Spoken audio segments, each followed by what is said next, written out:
Since this is a new movie coming out, why don't you kind of introduce the film and just the overall film itself? Yeah, I mean, it's the film's called Phobias.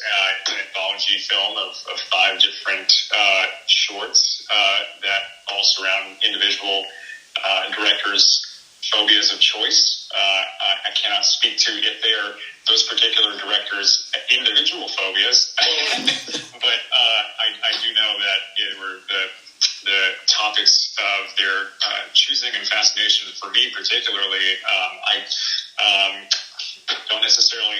I guess I am.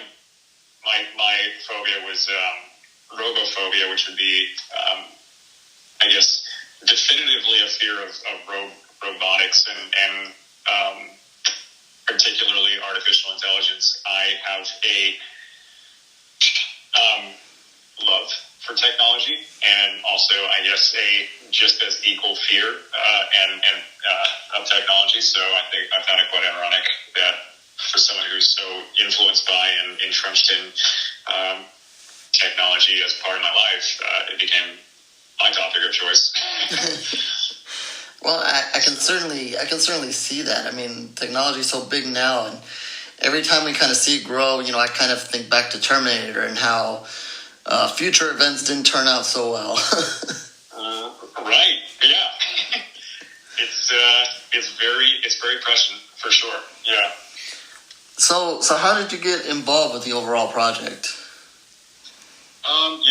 I worked with one of the producers in the past on a first feature of my own, and so we had kind of had a running dialogue at that point already. And so when he had brought up the concept of building out an anthology with a couple other filmmakers, it felt like a great opportunity to flex a short film and create something that was within this really interesting prompt. And then when I found out who the other people were, they were already colleagues or friends of mutual connection or distant mutual connection. So it was just like felt like I was going to camp a little bit, with these guys and great friends. So when you guys kind of sat down and everybody kind of like knew the overall theme here, and you said everybody picked their own phobia. How did you guys kind of decide to kind of piece it all together? I know your film is kind of the one that pieces it together, but how did you guys come to that point? Yeah, so I think what was great was the producers gave us a lot of creative freedom to come up with the shorts. Where we would want to have them, how we would want to have them in a vacuum, I guess. And then as they were getting crafted, then what ended up happening was, I think, organically, us all being in a room, we had our shorts being discussed with each other and workshopping, how to develop each individual shorts. Jess, who ended up directing the through line as well as one of her own shorts, started identifying, ways to enter a through line from what was happening in everybody else's shorts. And she was really kind of like the spearheading of, building out that thread and bridging them all together, and how she could fit all those different characters that were in our individual shorts into a holistic umbrella. So where does that, since yours is with Johnny, if I'm correct, so where does kind of your short kind of begin, since it kind of leads into everything happened? I mean, is there a beginning and kind of end to it, or is it where does it fall exactly?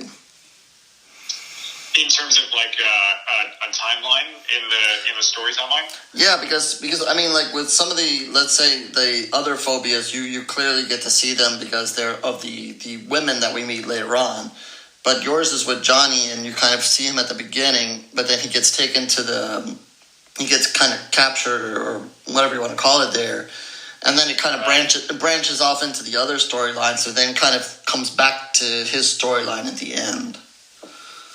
Yeah, I suppose, because initially it was, when I started writing my short, it was, I had no idea that it would be branched into a larger storyline. It was really exciting and fun to find that out. And I think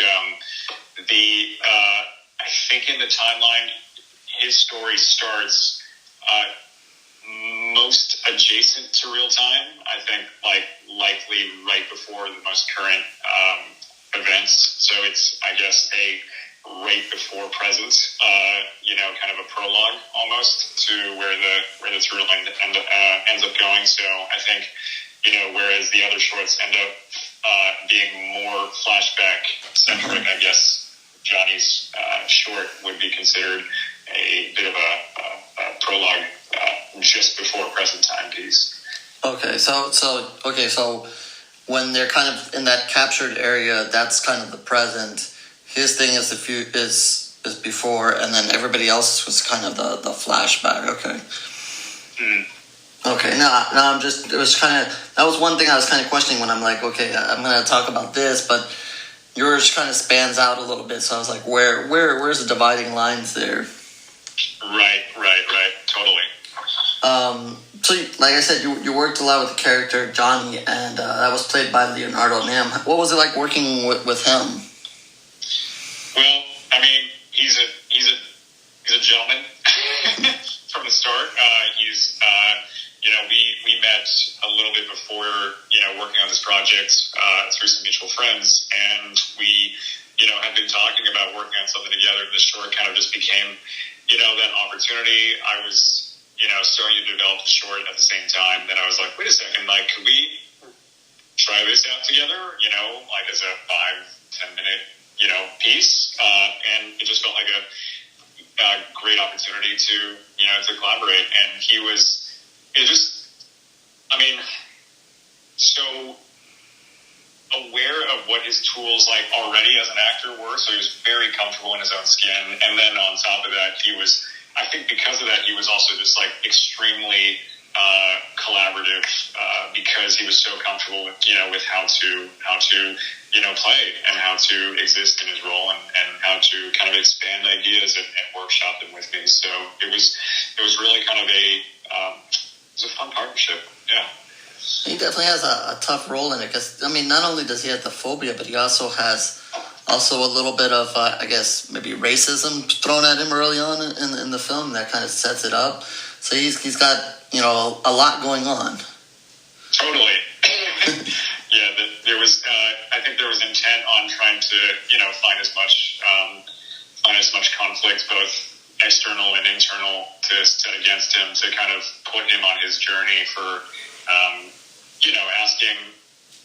having to ask himself these hard moral questions of do I have the right to be the judge, jury, and executioner? If I could, should I? Yeah, he gets it tied in with his family as well. So he's a definitely, in a short film, he's got a lot to him. Absolutely. Oh, cool. Yes, I really liked him, but also he kind of meets 4 other women while he's inside this prison, and I was kind of curious. I don't know, maybe you know the answer to this or not. Why were they all women? Or is that just kind of a thing that came out in casting, or was that done on purpose? Or I honestly, I don't have the exact, because I'm sure those were all those specific filmmakers' choices of character. I think that was just kind of who they organically decided to identify and explore. So I don't know, but I think it was just out of organic desire to tell their stories. Yeah, I was just found it interesting. I don't know if it was the thing where Johnny had to be kind of stand alone, and then it had to be 4 other women, or if it was just a matter of fact, or just kind of happened that way. It just kind of happened. Oh, yeah. Nothing wrong with that. Yeah, absolutely. It certainly works. I enjoyed all the shorts.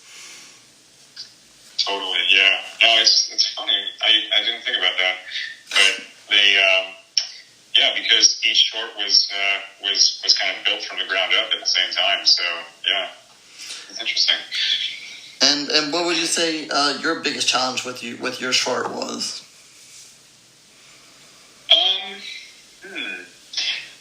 I mean, I would say shooting in downtown was just from a logistics standpoint. There was some fun experiences where we were trying to shoot him in a grungier kind of an apartment building, and so you always wonder if you're shooting in a haunted building, and you kind of just get those tingles in the back of your neck, and you feel like this is a strange place, and we're meant to shoot this in a strange place, but this is actually kind of a strange place. So it was, but I think outside of that, I think everything was like everybody, because it felt like such a summer camp kind of a I guess like a workflow. Everybody was very collaborative, and everybody was very easygoing. So I think like the experience from a production standpoint was all very smooth. Awesome. So it's kind of like when you call cut, it's like, okay, everybody, let's go home now. Let's get out of here. we had some like I think it just added to the atmosphere, and the overall tone of the set. You said it was downtown in what city or state? In Los Angeles. Los Angeles. Yeah, Okay. so it was in one of the older buildings in Los Angeles. So yeah, it was like shooting in a haunted house almost. Well, I've recently seen some of the recent documentaries and so forth of some of the places in Los Angeles. So did you watch the Cecil Hotel? Yeah, that's one of them. So what's funny is we shot this one, my shorts, a couple blocks down from the Cecil Hotel, and apparently I didn't realize this. I was living in downtown at the time when we shot this film. I lived, a block away from the Cecil, so like I watched that documentary recently and realized, there's a reason that some of these buildings do feel, like there's some history to them. So, it's a fact. Yeah, you never know where you are sometimes. For sure. Yeah. I don't know, let me see how I can say this carefully without, I don't really want to spoil your short, but I guess Johnny ends up kind of talking with technology, I guess, and so forth. And later on, we actually get to see that sort of come to life in a way. Was that an easy thing to create, or that just all technology itself, or? Yeah. I mean, I think at a certain point there was kind of like a point of no return where it was like, guys, we're gonna veer off from the realistic for a second and definitely dive into the magically realistic. So I think the intent was to take AI and turn it into a bit of a physical representation that became a little bit otherworldly, and so I think with that, there was a lot of fun with, taking a bit of a more, I guess like a monster film kind of a visual vocabulary to crafting that moment. So, that was fun because it became much more of a movie moment than like this is real life. It got to dive into the magical realism, which is a lot of fun for me. And you made it kind of just added to the point of his whole fear by actually, bringing it really out. Yes. I would be terrified if that happened. For sure. So with the final question, I'll just throw it to you and give you yourself a chance to kind of promote the film. What can fans expect from it, and why should they watch it? Yeah, I mean, I think it's a very exciting project from a filmmaking capacity. There are 5 very unique voices that have very different ways of realizing their individual fears that they wanted to discuss. And so I think it's a fun time, and I hope that the experience shows how much fun it was to make the films. Awesome. Well, thank you very much. Before we get to talk about your short, how'd you get involved with the project? My friend Eric Fleischman he was the one that was he was the one that kind of set the whole thing up. And he was like camping, and he had brought me on back in like 2017. It was right after we made this film called Monster Party together, and so he had brought me on as one of the directors pretty early on, and then Radio Silence came on, and we kind of all, myself, the other directors, Eric, and Radio Silence were all sort of gathering together, and we were pitching our concepts, and my concept actually started off very, very different. It was like it was a similar home invasion thing with teenagers breaking into someone's house, but it was kind of like an apt people kind of thing. It was like an old man that they were breaking into his house, and so it kind of changed that aspect of it over time. But yeah, so yeah, they brought me on, and we kind of all discussed and brainstormed, and then it was like an on and off process until like summer of 2018 is when the money finally got secured, and then we started to get rolling on each of them. Awesome. So you kind of briefly touched it there, but kind of just tell everybody kind of what your short is about, basically. Yeah, it's called it's pronounced Phobias, which was a word I didn't even know existed. But the segment was originally called Petaphobia, and it just didn't really make sense for the concept, so I changed it to Phobias. And so it's about these three siblings that are basically breaking into a school teacher's home in the middle of the night to get revenge on a certain act that the woman committed against their family that kind of broke their family apart. And there's a little bit of dark humor in there. It's kind of a mix of like dark humor and like psychological thriller. It's pretty straightforward. Pretty straightforward on the day story. And did you kind of have the phobia first or the concept first? I'm trying to remember. I think I probably had the concept first. I just wanted to use something like very, very simple and very sort of like lean and simple and just straightforward. And I definitely wanted to do like a home invasion kind of thing. And then I think the phobia came afterwards. I was like, all right, well, I guess pedophobia makes sense. And I was like, that definitely makes sense. And then actually quite far down the line is when I changed it to Phobias. I think it was like after we wrapped, I changed it to the new title.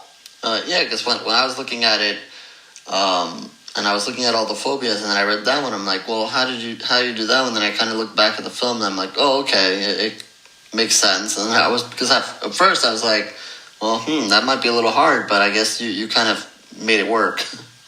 Yeah, for sure. And did you just kind of, did you research the phobias, or just kind of go through like kid phobias or something like that to kind of make it fit, or? A mix of both, I guess. I was just trying to, I just wasn't really set on, pedophobia just seemed like the most obvious kind of name to call it, but like I said, it just didn't really see, it was in the back of my head, it just didn't really seem to fit. Mm-hmm. And so I just kind of was trying to find alternative versions of it, and I just stumbled upon this Phobias. I'm like, what the hell is this? And then I was like, oh, it's a fear of like, young people, teenagers specifically, and I was like, oh, this is generally what this is. This works. So that's how it happened, I guess. Yeah, I definitely learned different phobias just by this movie, because most of them I didn't even know, and I was like, okay, there must be a phobia definitely for everything. Yeah, well, I remember the producer was saying when we were developing it, he didn't want very cliche phobias like fear of spiders, which I would have loved to do something like fear of spiders or whatever, but just do something very obvious and just kind of put a twist on it. But he was being very specific that he wanted to do phobias that were sort of outside the box, that were a little unique, that the general person wasn't really aware of. Yeah, definitely. It definitely made it better, more interesting. But spiders. Everybody does spiders. Yeah, right. A little easy. Do you have any kind of personal fears that maybe you would have wanted in there? Maybe that something that strikes you more? I definitely have a lot of random. I definitely have a lot of phobias. Now I do have a fear of insects and critters, and I fear. Like, I think John Carpenter once said that he was like, everyone's afraid of everything.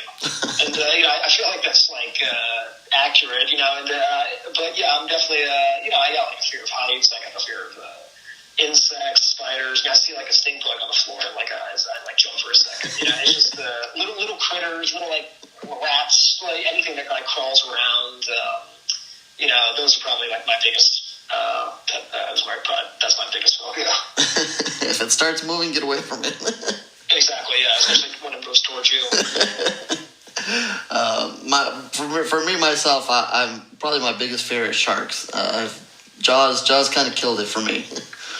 Yeah, I mean, obviously sharks are absolutely. I always have this, like, sometimes I've had, like, occasional nightmares where I feel like I'm in, like, the middle of the ocean when it's, like, pouring rain at night and there's, like, a fin just coming towards me, and it's, like, the most frightening image in my head. But, like, I'm actually more terrified of, like, alligators and crocodiles than I am sharks, because I think there's something kind of sinister about crocodiles. Oh, them too. No, absolutely. And it's funny. My wife loves them. I mean, she even went and did this whole experience with them, and I was freaking out. I'm like, this is ridiculous. Oh yeah, I mean, well, I'm fascinated by them. I watch, like, YouTube videos of them constantly, and, like, and just see them in, like, in just, like, different countries, and, like, how giant they can become, and the fact that they go on land too is even more frightening. But I am fascinated by them too. So. Yes. Kind of getting back to the story here.